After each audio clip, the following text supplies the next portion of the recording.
Voyons ensemble la correction des exercices.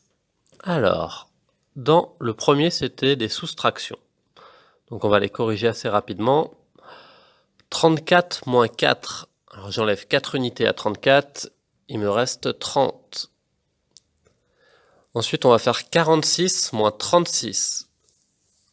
Alors on peut faire 46 moins 3 dizaines, donc 46 moins 30, il nous restait 16.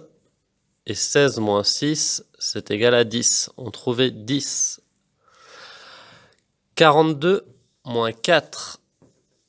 On pouvait choisir d'enlever, on sait que 4 c'est 2 et plus 2. On pouvait choisir de faire 42 moins 2, ça fait 40. Et ensuite de faire 40 moins 2, ça faisait 38. Ou alors, vu que 4 c'est pas beaucoup à enlever, on partait de 42 et on comptait à rebours dans sa tête. Donc j'ai 42, j'enlève 1, je suis 41, 40, 39, 38. Donc on trouvait 38 dans les deux cas. 40 moins 36. Pour celui-là, on sait que les deux nombres sont assez proches.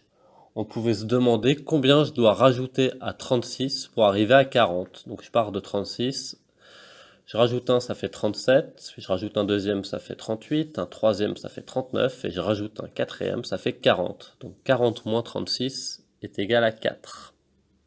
C'était la méthode la plus simple pour y arriver. 61 moins 4.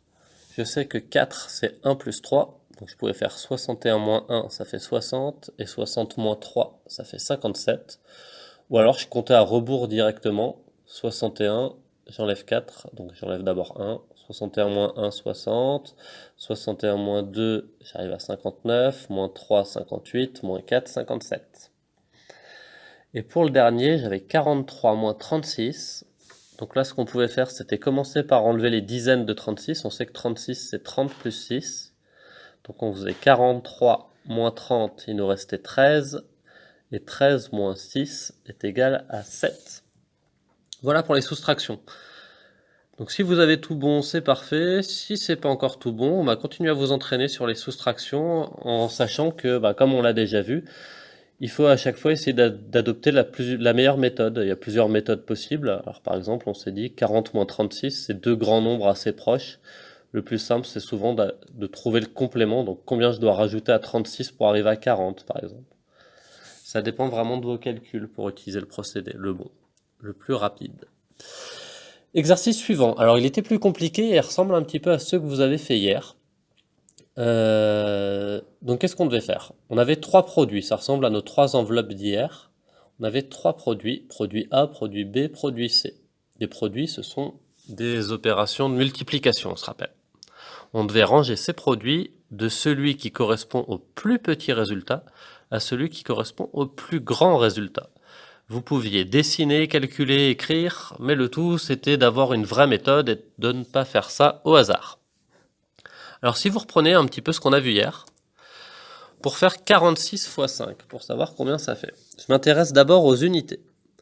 Dans 46, j'ai 4 dizaines et 6 unités.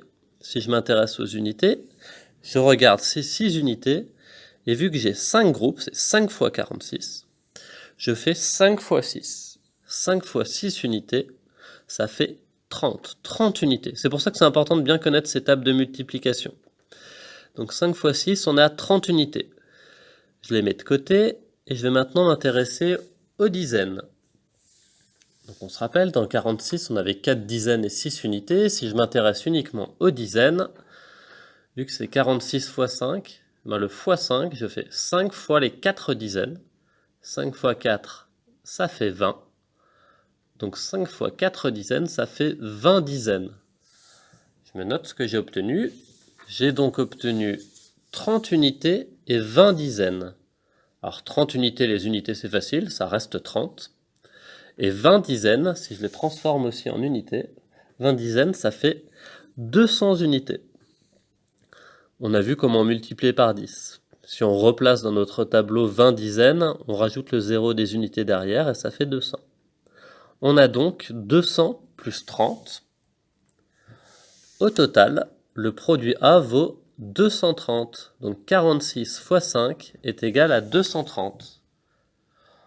On va faire pareil pour le produit B. Alors le produit B, il y avait quelque chose d'un petit peu différent de d'habitude. C'est qu'on a une centaine cette fois-ci, mais ça ça fonctionne exactement pareil. 104 fois 3. Dans 104, on va d'abord le décomposer. 104, c'est une centaine, 0 dizaine et 4 unités.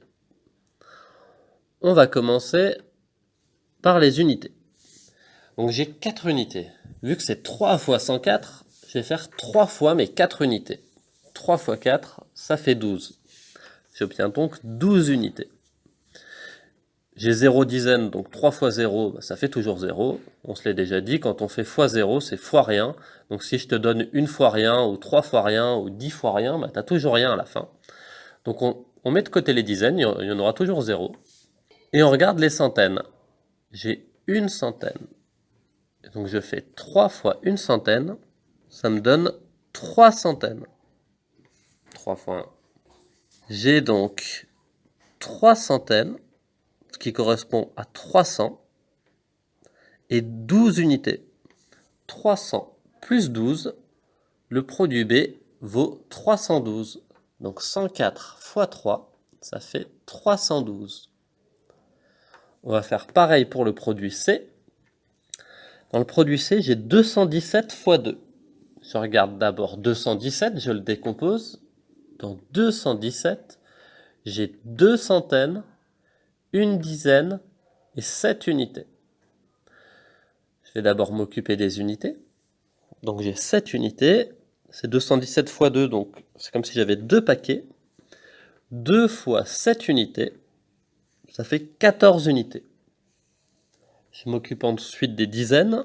J'avais une dizaine, donc 2 fois une dizaine, c'est égal à 2 dizaines.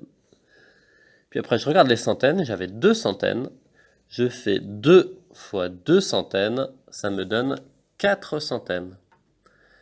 J'ai donc au total 14 unités, ça reste 14. 2 dizaines, ça me donne le nombre 20. Et 4 centaines, ça me donne le nombre 400. Je fais 400 plus 20 plus 14. Donc 400 plus 20, ça fait 420. 420 plus 14, 434.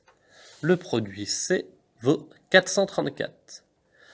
Si je récapitule ce que j'ai. Produit A, on a dit qu'il faisait 230. Le produit B, 312. Et le produit C, 434. Si on les range du plus petit au plus grand, ça nous fait A, B, C, puisque 230 est plus petit que 312 et que 312 est plus petit que 434. Voilà pour cet exercice-là. J'espère que vous l'avez bien compris parce que l'exercice suivant, c'est la même chose sauf que c'est avec de l'argent cette fois-ci. Donc bon courage et la dernière vidéo, ce sera le corrigé de cet exercice. À vos stylos.